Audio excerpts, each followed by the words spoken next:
என் பேர் doctor Ashlin Perlmann.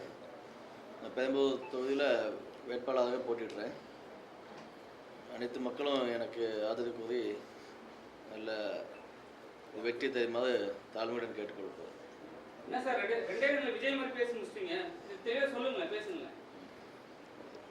Vijay 10 நிமிஷம் பேசுறாரு, நீங்க 2 நிமிஷம் பேச முடிச்சிட்டீங்க. விஜய் எல்லாம் கேட்டுட்டு தான் இருக்கு சார். அன்னையிலேருந்து இன்னைக்கும் அந்த தொகுதிக்கு ஃபுல்லாக போயிட்டு தான் இருக்கேன். நான் இன்னும் கண்டினியூ பிரச்சனை இல்லை, இப்போ தான் ஒன்று ஒன்றா நம்ம கேட்டு தெரிஞ்சுட்டு இருக்கோம். மேக்ஸிமம் நம்மளால் முடிஞ்ச ஹெல்ப்பு இப்போ பண்ணிகிட்டு இருக்கோம். மறைமுகமாக பண்ணிகிட்டு இருக்கோம், நம்ம பப்ளிக் பண்ணலை, மற்ற மாதிரி பண்ணிட்டு தான் இருக்கோம் இது வரைக்கும். கன்னியாகுமரி. கன்னியாகுமரியிலேருந்து பெரம்பூர் அடிக்கிறதுக்கு காரணம் என்ன? நீங்கள் விளம்பர பிரியரா இல்லை அப்படி ப்ரமோஷன் தரதுக்காக வந்திருக்கீங்களா? ஏன்னா அந்த தொகுதியில் நிற்கிறது விஜய் நிற்கிறாரு தெரியும். நீங்க அங்கிருந்து கன்னியாகுமரியிலிருந்து நிற்கிறீங்களே, எப்படி அடிக்க முடியும்? அங்க இருக்க மக்கள் உங்களுக்கு தெரியுமா? உங்க ரிலேஷன் யாராவது இருக்காங்களா? இருக்க வேட்பாளர் பேசிட்டோம், நீங்க எது பேசிட்டு இருக்கீங்க? நீ கட்சி தலைவர் தானே? கட்சி தலைவர் பேசலாம். பேச தெரியாத வேட்பாளர் யாருமே இல்லையா தமிழ்நாட்டுல? இல்ல, அதாவது நான் சொல்றேன், நீங்க சொல்ற விஜய் இருக்கிறார்ல, இந்த நீங்க சொல்ற விஜய் பிரதர் நீங்க என்ன பேச விடுங்க. நீங்க வேணும்னே கான்ட்ரோவர்சி பண்றது, பிரச்சனை பண்றதுக்கு வந்திருக்கீங்க. என்னைய கொஞ்சம் பேச விடுங்க. நான் பேச விடுறீங்களா? ஒரு நிமிஷம் பேசட்டுமா? அதாவது தமிழ்நாட்டுல வந்து நீங்க திராவிட கட்சிகள் எடுங்க, டிஎம்கே ஏடிஎம்கே, நீங்க சொல்ற விஜய் அவர்களுடைய கட்சி கூட எடுங்க. 234 தொகுதிகளிலே நிறுத்தப்பட்டிருக்கிற வேட்பாளர்கள் வந்து நீங்க கேட்கிற பத்திரிகையாளர்கள் கேட்கிற இந்த கேள்விகளுக்கு தெள்ள தெளிவாக பதில் சொல்வதற்கு ஒருத்தனுக்கு திராணி இருக்கா? நீங்க அவங்கள கேளுங்க. நாங்க ஒரு புது கட்சி சார். நாங்க ஒரு புது கட்சிங்க. அதுதான் நான் சொன்னேன். உங்களுக்கு பதில் சொல்றது வேட்பாளர் சொல்றது. எல்லா கட்சியிலையும் வேட்பாளர்கள் வந்து பத்திரிகையாளர்கள் கேட்கிற கொஸ்டினுக்கு பதில் சொல்லுவாங்களா? தடங்கள் இல்லாம பதில் சொல்லுவாங்களா? ஒவ்வொரு கட்சிகளுக்கும் டிஃபரன்ஸ் இருக்கு சார். ஒவ்வொரு கட்சிகளுக்கும் டிஃபரன்ஸ் இருக்கு சார். நீங்க வந்து அதாவது சார் நான் ஒரு விஷயம் சொல்லவா? அதாவது நாங்க என்ன கொள்கையை முன்னெடுத்து வைக்கிறோம், நாங்க எதை பத்தி பேசுறோம், இதுக்கு வந்து நீங்க மரியாதை கொடுங்க. அதாவது ஒரு பேச வர்றவங்களை, ஏதோ ஒண்ணு செய்ய வர்றவங்களை நீங்க வந்து ஆரம்பிக்கிறதுக்கு முன்னாடியே இது மாதிரி வந்து நீங்க ஒரு அவங்கள வந்து ஒரு ஒரு ஒரு ஷேம் படுத்தி, ஒரு அவமானப்படுத்தி நீங்க விட்டீங்கன்னா அப்ப எப்படி மேல அவங்க மக்கள்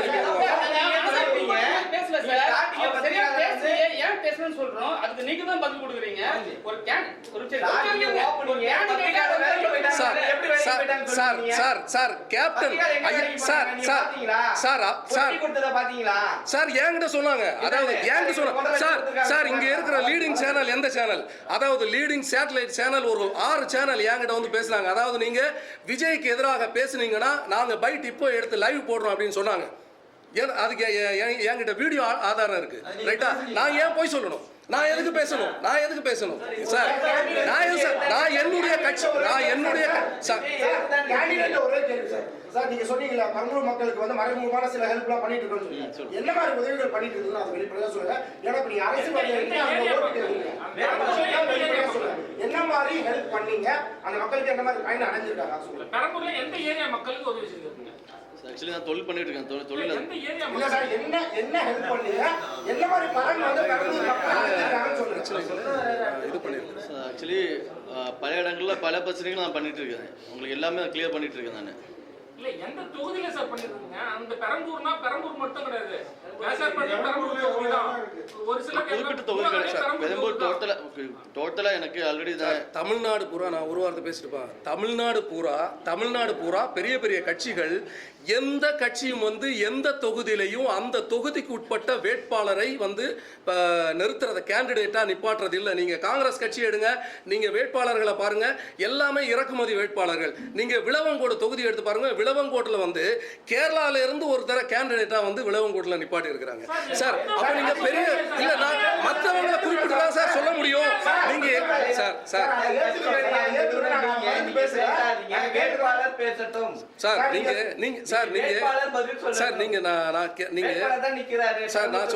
நான் சொல்றேன். இல்ல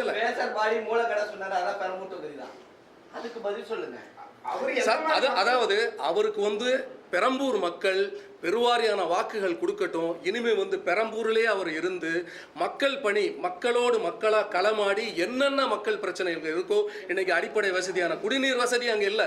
குடிநீரை வந்து அங்கே பெரிய ஒரு போராட்டமாக இருக்கு. அடுத்து மழைநீர் கால்வாய் அவ்வளோ பிரச்சனை அங்கே இருக்கு. பெரம்பூர்ல எப்போ நாத்தம் அடிச்சுட்டு கிடக்குது.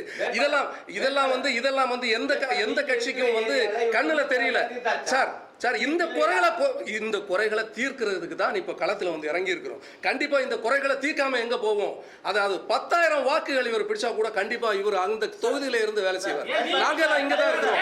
நாங்க இங்கதான் சார். கட்சி தலைவர் இங்கதான் சார் இருக்கிறாரு. கட்சி தலைவர் சார் ஐயா சார் கட்சி தலைவர் வந்து நீங்க திட்டமிட்டே வந்து விஜயை வந்து தோற்கடிக்கணும்னு நீங்க வந்து திட்டமிட்டே வந்து களத்துல இறங்கிருக்கீங்களா? யாருக்குமே எதுவும் கிடையாது சார். நம்ம மக்களுக்காக பணி செய்ய வந்திருக்கோம். அதுக்கு நீ எங்க நிக்கிறது தேவையில்லை. உங்க தொகுதியே உங்க மக்களுக்கு நீங்க தொகுதியில உங்க மக்களோட வாழ்ந்துறீங்க. உங்க மக்கள் இருக்கிற தொகுதியிலே நீங்க வந்து நின்று இருக்கலாம் வேட்பாளர். நீங்க திட்டமிட்டே வந்து நீங்க பெரம்பூர் சார் அடிப்படை பிரச்சனை பெரம்பூர் தொகுதியில வந்து அடிப்படை பிரச்சனை சார். பெரம்பூர் தொகுதியில வந்து சார் கட்சி தலைவர் இருக்கிறாங்கல்ல, கட்சி தலைவர்கிட்ட நீங்க क्वेश्चन கேளுங்க சார். ஆங்கரிங் பண்ற அந்த அம்மா என்ன சொன்னாங்க சார்? ஒரு நிமிஷம் சார் தயவு செய்து பிரதர் நீங்க எந்த சேனல்? நீங்க எந்த நியூஸ் செவனா நீங்க? சார் நான் சொல்றேன், இங்க பாருங்க சார், ஒரு நிமிஷம் கேளுங்க. அதாவது நீங்க ஆங்கர் வந்து கிளியரா சொல்றாங்க இது வேட்பாளர் அறிமுக கூட்டம் தான் அப்படின்னு சொல்லிட்டாங்க.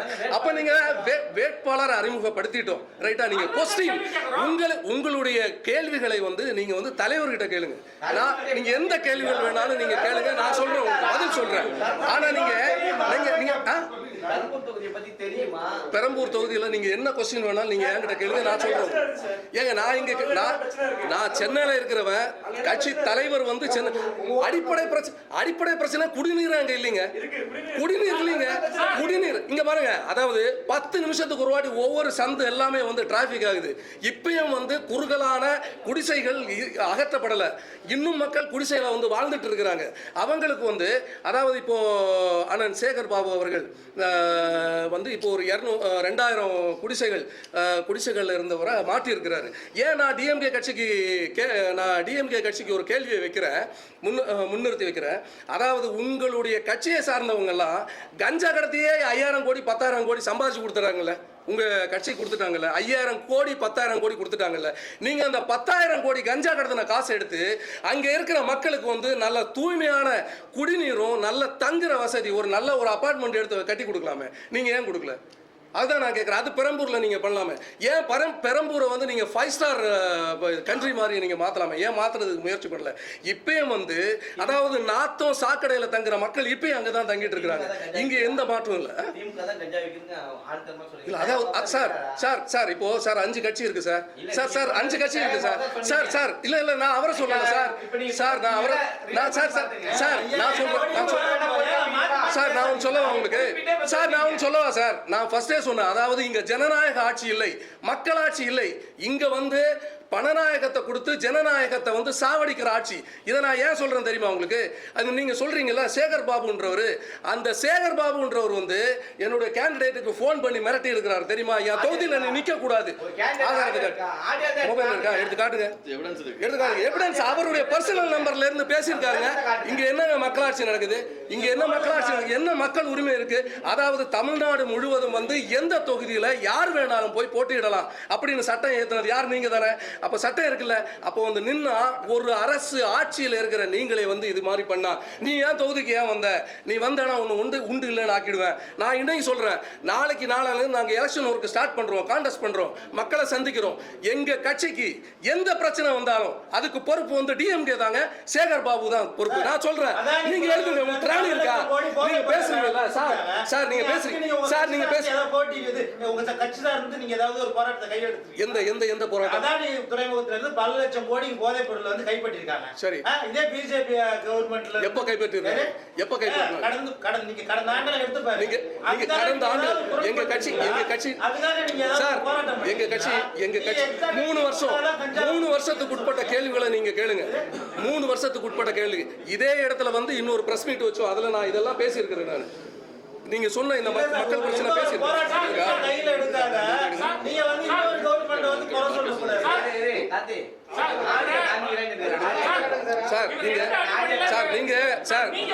சார் நீங்க இப்ப நான் ஒன்று சொல்லவா, நீங்க கூட உங்களை கூட யாரோ ஒருத்தங்க கரெக்டா ஃபைன் டியூன் பண்ணி விட்டுருக்காங்க, இவங்களை வந்து அசிங்கப்படுத்தி விட்டுருங்க அப்படின்னு நீங்க ஒரு முடிவோட கேள்வி கேட்குறீங்க. ஆனா நாங்க சொல்றோம் சார், நான் சொல்றோம் சார் நான் சொல்றேன், நீங்க எந்த கொஸ்டின் வேணாலும் கேளுங்க, நான் ஓப்பனா நான் பதில் சொல்றேன், உங்களுக்கு எது வேணாலும் பேசுங்க. ஆனா இதுக்கெல்லாம் இங்க பாருங்க சார், நாங்க இதுக்கெல்லாம் ஓடி ஒளிஞ்சு போக மாட்டோம். நாங்க எடுத்திருக்கிற கட்சி தான் வந்து மகாத்மா காந்தி மக்கள் கட்சி. ஆனா நாங்க பயந்தவங்க கிடையாது, இதுக்கு வந்து பயப்பட்டு பின்னோக்கி போக மாட்டோம். ஆமாங்க, கன்னியாகுமரியில கல்குவாரி பிரச்சனை இருக்கு, ஏகப்பட்ட அதாவது மலை வளங்களை எல்லாம் உடைச்சு தகர்த்து அந்த கன்னியாகுமரியை வந்து நாசமாக்குனாங்க. அது யாருங்க பண்ணது? டிஎம்கே ஆட்சிக்காரங்க தானே பண்ணாங்க, டிஎம்கே காரங்க தானே பண்ணுங்க. நீங்க சார் நீங்க அந்த கட்சி சரி, இந்த தமிழ்நாட்டுல 234 சட்டமன்ற தொகுதியில நட்சத்திர அந்தஸ்து பெற்ற ஒரு பரவலா எல்லாரும் பேசுற ஒரு தொகுதி எதுங்க? நீங்க சொல்லுங்க சார். இல்ல சார், விஜய் நிக்கிற தொகுதி சார். இன்னைக்கு வந்து எல்லாரும் பேசுறாங்க, அதாவது சினிமா மோகத்துல சார், சினிமா மோகத்துல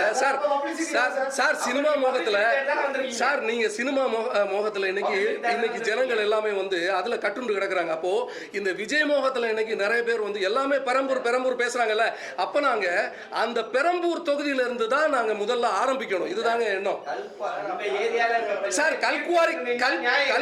கல்குவாரி பிரச்சனை சார், இங்க சென்னையில இல்லாத பிரச்சனை சார். சென்னையில இல்லாத பிரச்சனை சார். சென்னையில இல்லாத பிரச்சனை சார்.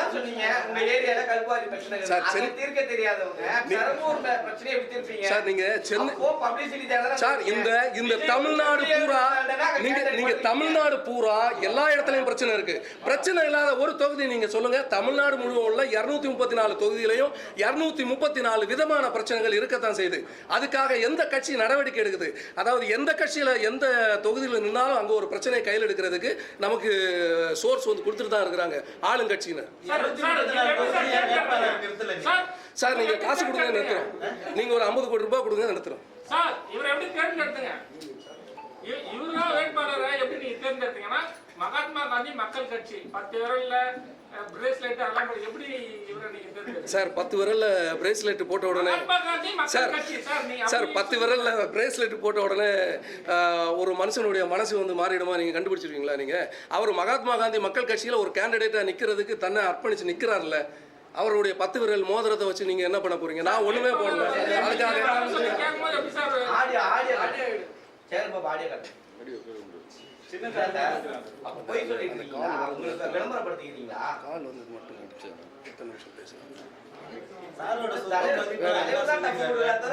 இல்ல அதெல்லாம் வேட்புமனுல எல்லாமே நீங்க எல்லாமே வந்து பப்ளிக்கா ஆன்லைன்ல இருக்கு, இணையதளங்கள்ல இருக்கு, நீங்க டவுன்லோட் பண்ணி பாத்துக்கோங்க.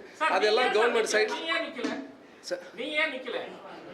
கட்சி தலைவர் நான் வந்து கட்சியை தலைமை வச்சு பண்ணிட்டு இருக்கிறேன். நீங்க நான் ஒரு நாள் நிற்பேன், அப்போ வந்து நீங்க ஓட்டுகள் கொடுங்க. இப்போ சார் இன்னைக்கு ஒரு நாள் தூங்கி எழுந்திரிச்ச உடனே உலக முடியாதுல்ல, இன்னும் டெய்லி இருக்குல்ல, இன்னும் நிறைய இருக்கு, பார்ப்போம், கண்டிப்பா நிற்போம்.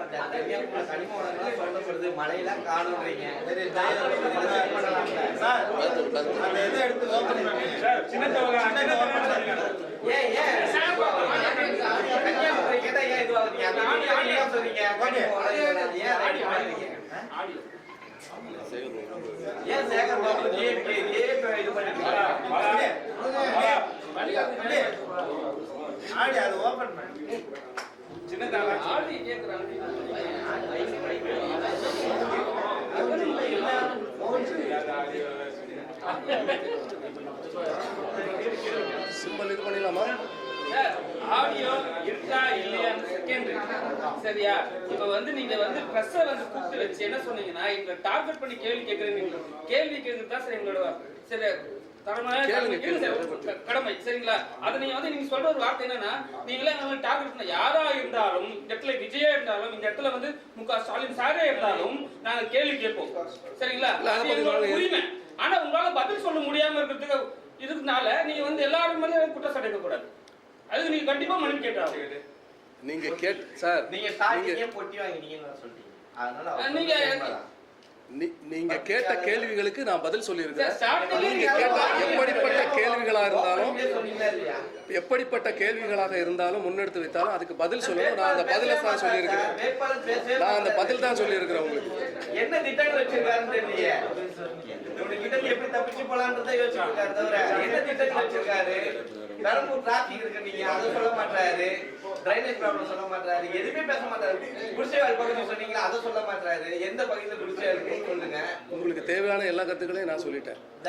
நீங்களே வந்து நான் எல்லாத்தையும் பேசிட்டேன். எல்லா தமிழ்நாடு நடக்கிற எல்லா ஆல்மோஸ்ட் பிரச்சனை எல்லாமே பேசிட்டேன். மக்கள்கிட்ட இது பண்ண போறாரு, நன்றி சொல்ல போறாரு. ஆமா, கண்டிப்பா அவர் நன்றி கண்டிப்பா சொல்லுவார். அவர் ஜெயிச்சாலும் தோத்தாலும் நன்றி சொல்லுவார், கண்டிப்பா சொல்லுவார். 5 வருஷம் கட்சி ஆரம்பிச்சு சொல்றீங்க. இப்ப புதுசா ஒரு விஷயம் ஏன்னு கேக்குறேன். அதான் தம்பி எல்லாமே சொல்லிட்டு இருக்கிறோம்ல, அதானே பேசிட்டு இருக்கிறோம். ஏன் எங்க நிக்க கூடாது? தமிழ்நாட்டுல எந்த தொகுதியில எங்க வேணாலும் நிக்கலாம்ல, அது நிக்க கூடாதுன்னு சட்டம் இருக்கா? சட்டம் இல்லாம நின்னா உங்க கட்சியில எத்தனை உறுப்பினர் இருக்காங்க சார்?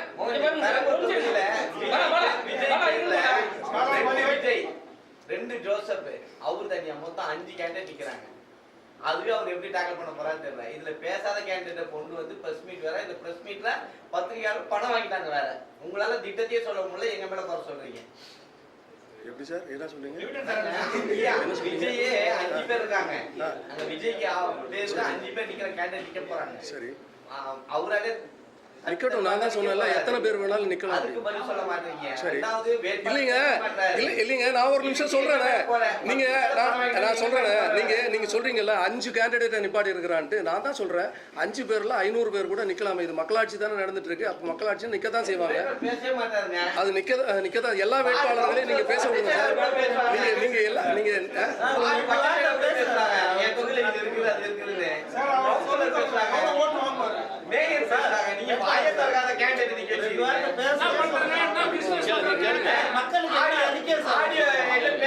சொன்னாங்க. அதுவே இன்னும் காமிக்காம உங்களோட தேர்தல் அறிக்கை என்ன? உங்களோட தேர்தல் மக்களுக்கு உங்களோட தேர்தல் அறிக்கை வெறும் சின்னத்தை மட்டும் நீங்க அறிமுகப்படுத்த போறீங்க. மக்களை போய் சந்திக்க போறோம். மக்களுக்கான தேர்தல் அறிக்கை என்ன கொடுக்குறீங்க, அந்த மக்களுக்கு நீங்க என்ன செய்ய போறீங்க, அதை மட்டும் சொல்லிடுங்க. அதை மட்டும் சொல்லுங்க. மக்களுக்கு நம்ம முடிஞ்ச வரைக்கும் நம்ம எல்லாம் பண்ணிட்டு தான் இருக்கோம் எப்பவுமே.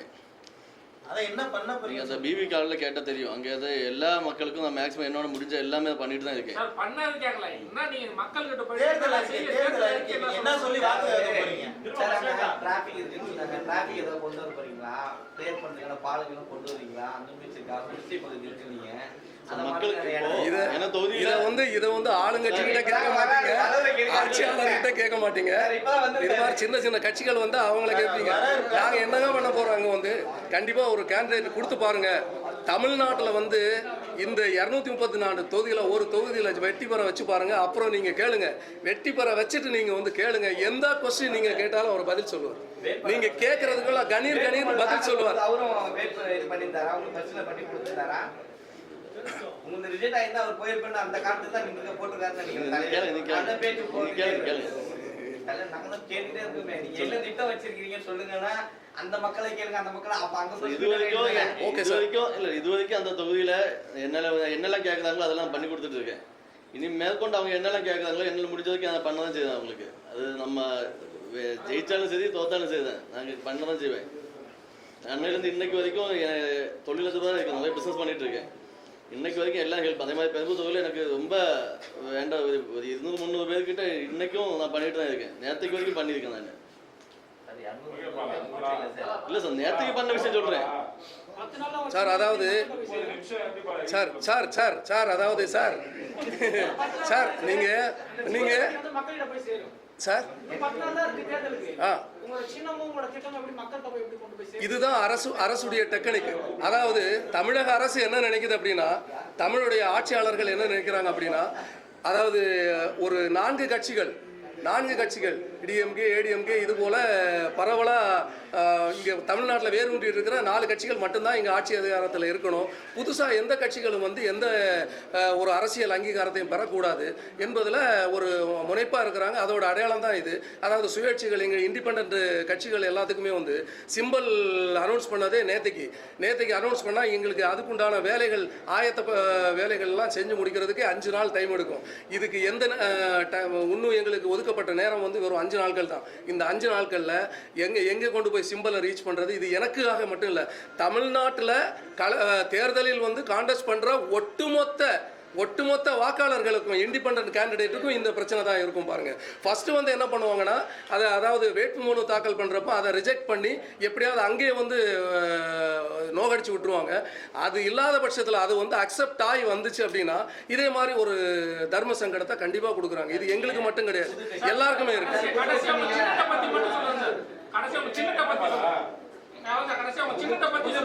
சின்ன இப்போ சிம்பிள் வந்து ஓபன் பண்ணுங்க. கட்சி சொன்னீங்கல்ல, ஆல்ரெடி இங்க டிவிக்கே உங்களுக்கு தப்பு கொடுக்க வந்துருச்சு. 2 கட்சிக்கும், ஆண்டு கட்சிக்கும் ஆளுகின்ற கட்சிக்கும். சரிங்க, எத்தனை கட்சி முடியல நீங்களே அவங்க ஊன ஆரம்பிச்சுட்டாங்களே சொல்ல வரோம். எப்படி சொல்றீங்க? ஆளுகின்ற ஆண்ட கட்சியும் ஆளுகின்ற கட்சியும் இடம் கொடுக்கலன்னு சொன்னீங்க. டிவிக்கே புது கட்சி தானே வந்தது, 2 பேரும் டஃப் கொடுக்கலையா? ஏன்னா அது வந்து ஒரு 20 நாளில் பார்க்க போகிறோமே என்ன யார் டஃப் கொடுக்குறாங்க என்னன்ட்டு. அதாவது அண்ணன் விஜய் அவர்களுடைய கட்சியை பொறுத்த வரைக்கும் நான் நினச்சேன் வந்தப்போ ஒரு ஆஹா ஓஹோ பயங்கரமாக அவங்க பண்ணுவாங்கன்னு நினச்சோம். அதாவது பூரண மதவிலக்கு, இலவச கல்வி, இலவச மருத்துவன்றது வந்து விஜய் அவர்களுடைய கொள்கைகளில் தான், கட்சி கொள்கைகளில் தான் இருந்தது. அது ரொம்ப சந்தோஷப்பட்டோம். ஏன்னா எங்களுடைய மகாத்மா காந்தி மக்கள் கட்சி முன்னிறுத்தி வைக்கிற 3 கொள்கைகளும் அதுதான், பூரண மதுவிலக்கு, இலவச கல்வி, இலவச மருத்துவம். அப்போ ரொம்ப சந்தோஷப்பட்டோம். ஆனால் இன்னைக்கு அவர் விஜய் அவர்கள் நிப்பாடி இருக்கிற வேட்பாளர்களை பாருங்களேன், ரொம்ப தர்ம சங்கடமாக இருக்குது. அவங்களுக்கு இதை பற்றி என்ன தெரியும்? அவங்கக்கிட்ட எல்லாம் நீங்கள் இந்த கொஸ்டின் கேட்க மாட்டீங்க. அவங்ககிட்டையும் கேளுங்க சொல்கிறேன் நான், எங்ககிட்டையும் கேளுங்க, அவங்ககிட்ட இது மாதிரி கொஸ்டின் கேளுங்க. அதாவது இதை பார்க்குறப்போ எங்களுக்கு வந்து பரிதாபமாக இருக்குது. இவராவது வந்து அண்ணன் தளபதி விஜய் அவர்கள் ஒரு பெரிய அரசியல் மாற்றத்தை கொண்டு வருவாங்க அப்படின்னு நினச்சிட்டு இருந்தோம். ஆனால் அவங்களும் வந்து கடைசியில் டிஎம்கேக்கு தான் அதை வழிவகுக்கிறாங்க. அதான் சொல்ல முடியும். ஏன்னா இவங்க ஓட்டை பிரித்து டிஎம்கே காரங்களுக்கு தான் வழிவகுக்கிறாங்க. அப்போ அவங்ககிட்ட ஏமாற்றமாக தான் இருக்குது. இல்லைன்னா நாங்கள் வந்து ஏன் களத்தில் வந்து ஒரு வேட்பாளரை நிறுத்தி நாங்கள் போராடணும்? நாங்கள் வந்து அழகாக அவங்களுக்கு ஒரு ஆதரவு கொடுத்துட்டு அவங்க கூட சேர்ந்து அரசியல் களமாடிட்டு போயிருப்போம்ல. ஆனால் அதுக்குண்டான விஜய் அவர்கள் யாரையும் சந்திக்கலையே, யாரையும் வந்து அரசியல் களமாட விடலையே. கரெக்ட் தானே?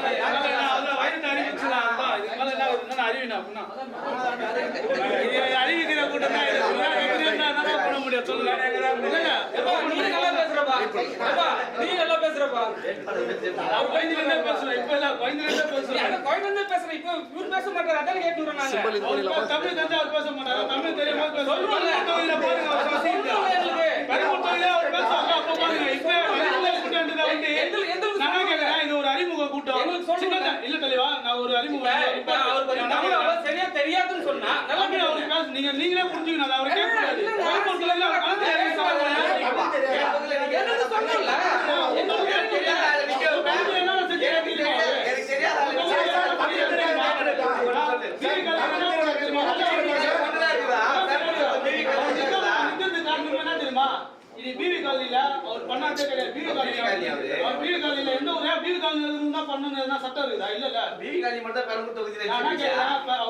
தொகுதி வந்து இப்பதான் அவர் வராது, என்ன தெரு பேருன்னு சொல்லிட்டு இங்க இருந்து போயிட்டு கன்னியாகுமரியில போய் நம்ம தெரு பேர்லாம் சொல்ல முடியுமா?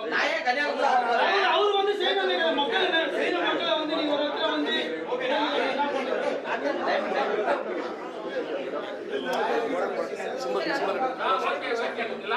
பண்ணிடலாமா? சரி, பேசுவதில் ஏதாவது தவறுகள், பேசுறதுல ஏதாவது தவறுகள், குறைகள் ஏதாவது இருந்தால் உங்களை ஏதாவது மனசு புண்படுத்தி இருந்தால் மன்னிச்சிடுங்க. நல்லபடியாக நம்மளுடைய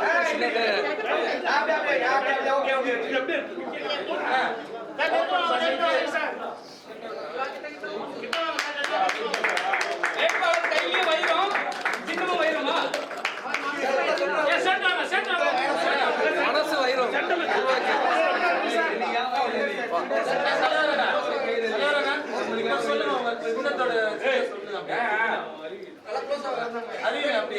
அதாவது வைரம் வந்து எப்படி பளபளப்பா ஜொலிக்குமோ, மக்களுக்கு வந்து வெளிச்சத்தை கொடுக்குமோ, அது போல நம்மளுடைய மகாத்மா காந்தி மக்கள் கட்சியினுடைய ஒவ்வொருத்தரும் வைரமா மக்களிடையே ஜொலிச்சு மக்கள் பணிகளை செய்வாங்க.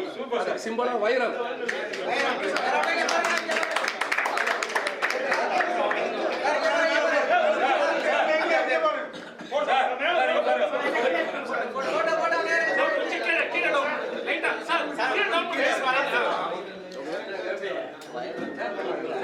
கேட்டே வாங்கினீங்களோ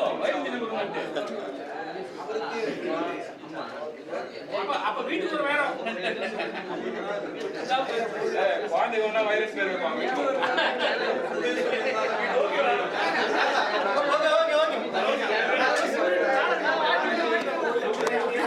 ஓகேண்ணா ஓகேண்ணா தேங்க்யூ. அடுத்த எலெக்ஷன் நீங்க பேசுறீங்களா?